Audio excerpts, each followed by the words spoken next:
Salut mes abonnés, j'espère que vous allez bien et bienvenue sur Gaëlle Channel. Tu veux savoir comment monter ton dossier pour faire une demande de permis d'études ou alors tu veux savoir quels documents il faut fournir pour pouvoir faire une demande de permis d'études?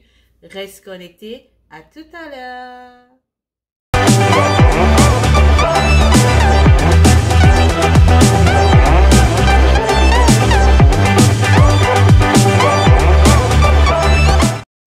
Cette vidéo, c'est pour toi qui as déjà eu à faire une demande d'admission dans un collège ou dans une université et qui a obtenu une lettre d'admission ou alors, en plus de la lettre d'admission, qui a obtenu un CAC également pour des personnes qui voudraient fréquenter dans des établissements situés dans la province du Québec.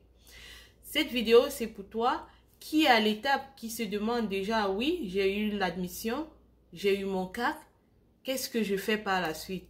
Quelle est l'étape suivante? Oui, cette vidéo, c'est pour te donner les directives à suivre pour pouvoir obtenir ton permis d'études. Donc, je vais aller dans le vif du sujet. Ici, vous devez savoir qu'avant de faire une demande de permis d'études, il y a deux possibilités qui se présentent à vous. Vous avez le choix soit de faire une demande de permis d'études en ligne ou alors la deuxième possibilité, c'est de faire une demande de permis d'études papier. Et quand on parle de demande de permis de papier, ça se fait dans les CRDV, donc dans les centres de réception de demande de visa. Pour connaître le centre de réception de demande de visa qui correspond à ton pays, il suffit juste de regarder en bas au niveau de la description. Je vais vous mettre le lien qui va permettre à ce que vous sachiez quel est le CRDV qui reçoit les demandes de visa propres à votre pays. Parce que les CRDV ne sont pas les mêmes en fonction des pays. Donc, il suffirait juste de regarder là en description. Je vais mettre le lien qui va vous permettre de connaître le centre de réception de demande de visa qui correspond à votre pays. Donc, comme je disais, vous avez deux possibilités. Soit le faire en ligne, soit faire une demande papier. Donc, je vais aller plus précisément dans le cas des personnes qui veulent faire la demande en ligne. Je voudrais déjà préciser que lorsque vous voulez faire une demande en ligne, ça veut dire que vous allez numériser tous vos documents. Donc, tous les documents qui vous seront demandés, les documents nécessaires, il va falloir les scanner et les téléverser dans le site de l'immigration en ligne. Donc, voilà comment vous allez procéder. Par contre, les personnes qui vont faire des demandes papier, tous les documents qui vous seront demandés, vous allez juste, pour certains documents, les légaliser, les joindre dans une enveloppe et aller auprès d'un CRDV le soumettre. Et le conseil que je voudrais déjà vous donner, c'est que vous devez savoir que pour les personnes qui font des demandes papier, évitez d'agrafer vos documents. Évitez de le faire. Si vous voulez regrouper vos documents, je vous conseillerais d'utiliser des trombones. Vous allez utiliser des trombones et c'est arrivé au centre de réception de demande de visa que lorsque l'agent qui va travailler avec vous, lorsqu'il va consulter vos documents, si le document est correct, en ce moment, il va se charger de l'agrafer si nécessaire lui-même, mais ne le faites pas de vous-même. Donc voilà déjà des directives que vous devez prendre pour des personnes qui veulent faire des demandes papier.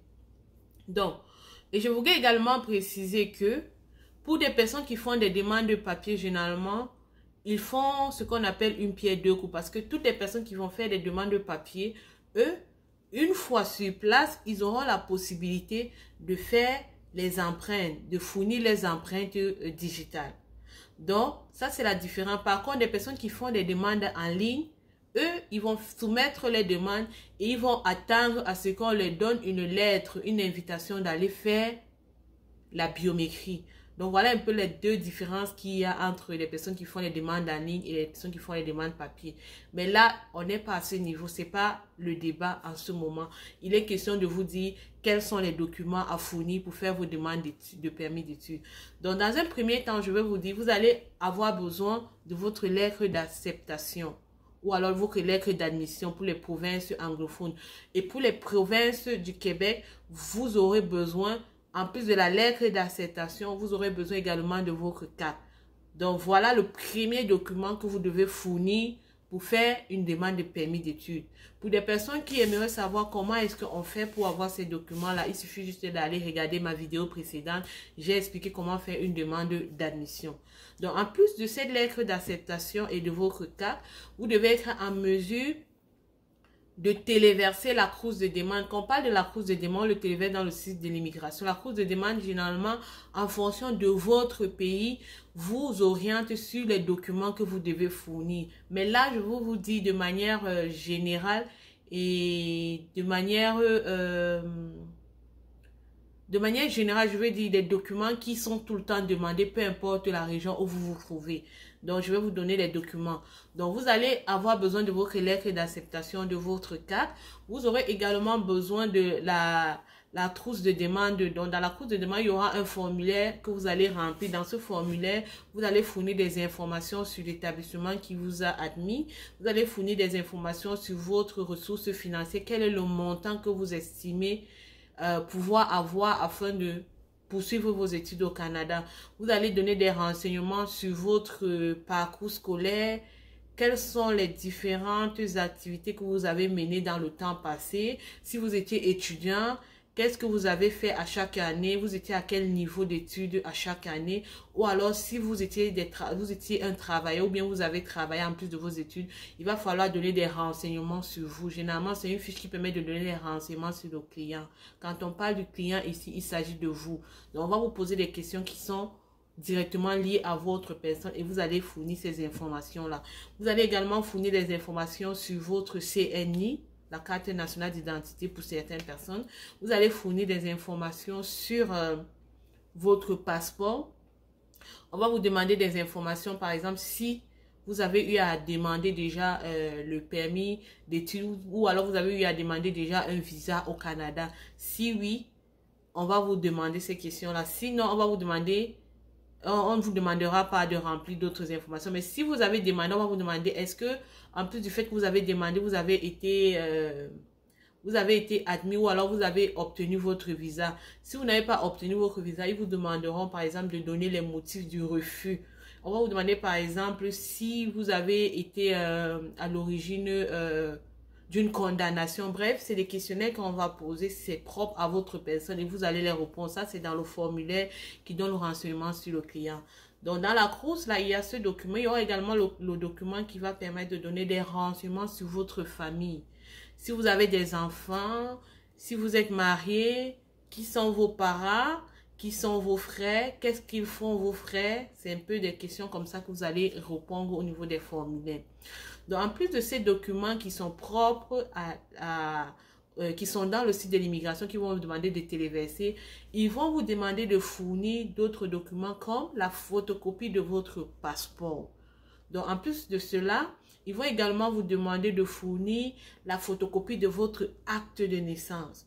En plus de cela, ils vont également vous demander de fournir une attestation de votre compte bancaire. Si c'est vous qui vous preniez en charge, ils vont demander de fournir où est-ce que se trouvent les fonds qui vont vous permettre de survivre.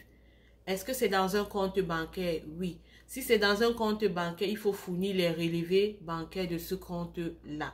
Donc, vous devez être en mesure de démontrer que vous allez survivre avec des fonds qui sont en votre possession ou alors en la possession de votre garant. Donc, pour connaître le montant, je ne vais pas vous dire qu'il y a un montant fixe en tant que tel, mais généralement, on conseille à des personnes d'être en mesure de démontrer qu'ils vont avoir un montant qui correspond à au moins une année d'études. Ou alors, vous pouvez être en mesure de démontrer que vous avez dans votre compte une somme de 20 000 à 30 000 $. C'est assez suffisant, ne serait-ce pour une année.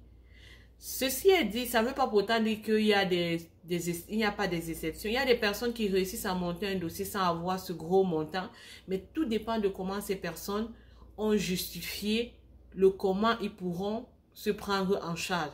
Il peut arriver qu'il y ait des personnes qui n'ont pas des argents liquides, mais qui ont des biens matériels. Ça peut être une maison, ça peut être un terrain, ça peut être une voiture, mais il faut être capable de bien justifier cela et de pouvoir bien le démontrer. Et en ce moment, vous ne serez pas obligé d'avoir une grosse somme exorbitant dans votre compte. Mais néanmoins, il faut quand même un montant. Ça, vous devez le savoir. Vous devez avoir au moins un montant dans le compte qui permet de justifier que vous êtes à mesure. Donc, si vous avez ce montant, c'est déjà un plus. Je voudrais également attirer votre attention, c'est que vous fassiez un document, une demande en ligne ou une demande à papier, on recommande. C'est vrai que dans la crouse de demande, dans les documents qui vous seront demandés, ils ne vont pas vous demander une lettre de motivation. Mais on conseille, ça c'est une astuce, on conseille à beaucoup de faire une lettre de motivation. Une lettre de motivation comme une lettre qui permet de démontrer à l'agent d'immigration pourquoi est-ce que vous voulez étudier au Canada.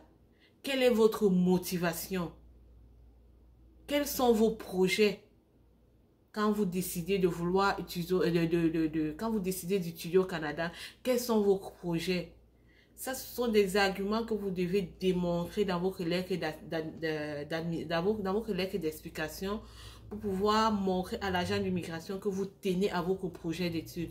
Parce qu'il y a beaucoup de refus qui sont souvent faits. Ces refus sont souvent donnés parce qu'on estime qu'il y a une intention d'immigration. On estime que vous n'allez pas rentrer chez vous après vos études.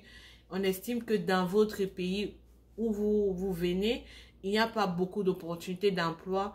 C'est pourquoi on s'est dit que votre volonté de vouloir étudier au Canada, elle n'est pas sincère. Donc, généralement, cette lettre, elle est là pour pouvoir éloigner ce genre d'idées à l'agent d'immigration qui va traiter votre dossier. Donc, c'est une lettre que vous devez vraiment démontrer votre motivation, démontrer votre projet. Je pense, pour mon avis, elle est capitale. Beaucoup ne savent pas qu'il faut soumettre avec une lettre. Ils se limitent juste à la liste de contrôle qui est donnée, à la liste de documents qui est demandée, mais ils oublient. Et parfois, on rejette le dossier, ils se demandent, mais pourquoi on a rejeté? On a mis un motif que je ne suis pas sûre que vous allez retourner dans votre pays après vos études. Généralement, c'est parce qu'il n'y a pas eu de détails pour pouvoir bien expliquer le projet d'études. Donc, ça, c'est un élément que vous ne devez pas oublier. En plus des documents que vous devez fournir, vous devez également penser que on va vous demander pour des personnes qui font des demandes papier, on va vous demander de fournir une photo 4x4. Donc, on parle de photo 4x4 ici. Il va falloir aller dans le site de l'immigration. Ils vont vous donner les dimensions qu'il faut pour la photo de la demande de permis d'études. Donc, voilà quelques-uns des documents qui sont demandés. Mais je voudrais également attirer votre attention que il y a des documents qui sont phares pour tout le monde. Mais en plus de ces documents phares pour tout le monde, il y a des documents supplémentaires qui peuvent s'ajouter en fonction d'un candidat précis, en fonction de votre cas. Donc, tout dépend du contexte dans lequel vous vous trouvez quand vous faites votre demande. Et c'est en ce moment qu'on peut juger nécessaire ou pas d'ajouter un autre document, bien que ça n'a pas été demandé. J'ai pris par exemple le cas de la lettre d'explication, qui n'est pas souvent demandée, mais parfois, dans la majorité des cas, ça vaut le coup de l'ajouter. Et pour des personnes qui font des demandes en ligne, vous devez savoir qu'il y a un champ qui permet de téléverser des informations supplémentaires sur le client. Quand on parle du client ici, il s'agit de vous. Donc, il y a la possibilité de téléverser ces documents supplémentaires.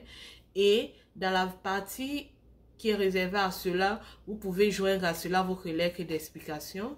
Vous pouvez également apporter des informations supplémentaires sur vos garants. S'il arrive que vos garants, la personne qui va prendre en charge vos études ne correspond pas seulement à votre personne. Il peut arriver que vous ayez un ou deux autres garants. Ça peut être votre papa, votre maman, votre tante. Il peut arriver que si vous avez ces garants-là, il faut justifier votre lien de parenté avec ces personnes-là. Donc, vous pouvez également ajouter à cela des documents supplémentaires à ce niveau. Ça, c'est des documents. Donc, ce que je viens de citer, c'est des documents qui sont, pour la plupart des fois, utilisés lorsque vous voulez faire une demande de permis d'études. Mais comme je l'ai dit, ce ne sont pas tous ces documents qui sont utilisés qui mènent à l'obtention forcément d'un permis d'études. Dans certains cas, ces peu de documents que je viens de citer mènent à l'obtention d'un permis d'études, mais dans d'autres cas, il va falloir ajouter d'autres éléments. Donc, prenez juste cette vidéo comme étant une vidéo instructive qui vous permet d'avoir une idée, et en plus de ces idées-là, vous pouvez adapter votre documentation en fonction de votre contexte. Donc, si vous avez aimé ce que je viens de faire, n'hésitez pas à liker. Ou alors, si vous avez même des questions par rapport à cette vidéo, vous pouvez écrire à guideimmigrationcanada@gmail.com. Ou alors, vous pouvez me poser des commentaires en bas de la vidéo et je pourrai vous répondre. On reste connecté. À la prochaine. Bye bye.